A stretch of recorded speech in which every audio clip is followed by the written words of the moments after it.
Today, my boyfriend, Liam, will finally propose to me in front of my father. He didn't inform me in advance, but it was already widely discussed amongst the servants for a whole week. If he wanted it to be a surprise, then I was more than prepared to act like it was one. But I wasn't sure if I could hide it well after I saw him, though. Even thinking about what was going to happen caused a shiver of excitement to race through me. It had been ages since the Silverwood family last planned a wedding. In fact, the last true gathering the grand estate held was for my father's second marriage to my stepmother, Isabella. Isabella was a proud woman who often carried an attitude of arrogance and entitlement. The woman's interests were strictly in line with either herself or her daughter, Samantha. Needless to say, she never failed to make me feel less than others around me. To her, I was considered no more than just another outsider, a troublemaker, a wild child. I suppose in a way I was wild. Well, I certainly wasn't conventional on a social level, that was for sure.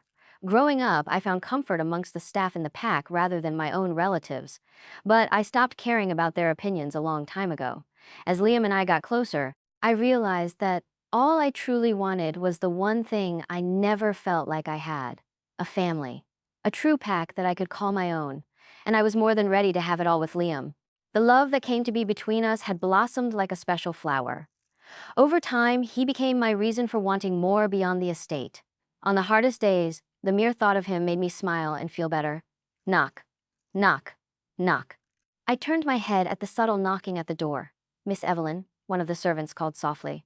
Everyone is waiting for you in the drawing room. You must get ready. A glorious smile curved my lips as another whirl of giddiness coursed through me. Pulling back the bed covers, I slipped out of bed and rushed toward my wardrobe. I grabbed one of my better dresses and quickly hauled myself into the bathroom. Unlike my stepsister, I preferred to get ready in the morning without the help of several other maids. I found that it was a process that took far too long. Once I was properly dressed, I made a quick work of my hair and decided to keep my makeup light and natural. With one last look at myself in the mirror, I slipped out of my room. As I made my way toward the front drawing room, I walked past a small group of staff members who all glanced at me with a pale, grave look. It was as if they knew something that I didn't. It was almost enough to make me stop and ask what was wrong. However, a few more steps and I was already standing in the doorway of the drawing room. I was quick to discover that the energy in the room was as cold and dismal as it was in the hall.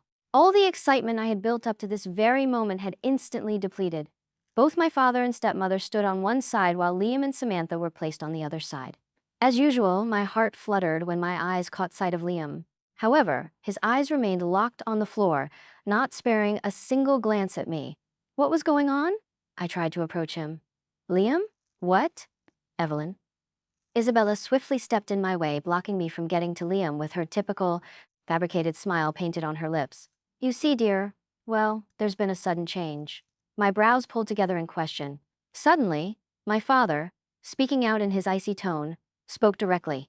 Sit down, he ordered. As soon as I took my seat, Liam took a small step forward.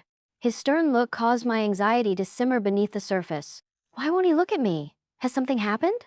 I came to ask Samantha for her hand, Evelyn, he said shortly. There wasn't a stitch of emotion in his voice to be heard. My eyes widened and my mouth fell open in shock.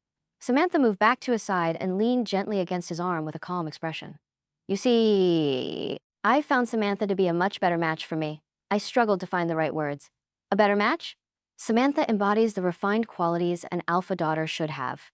If she hadn't been distant in the past, I would never have spent time with you, Liam explained. My heart clenched in my chest so tightly, I feared that it was going to break. He never loved me. All that time he and I had spent getting to know each other and wanting to plan a future was all a lie. None of it was real. So you just used me to stay close to the pack, is that it? I asked weakly. The corners of my eyes were filled with unshed tears. I never loved you, he claimed.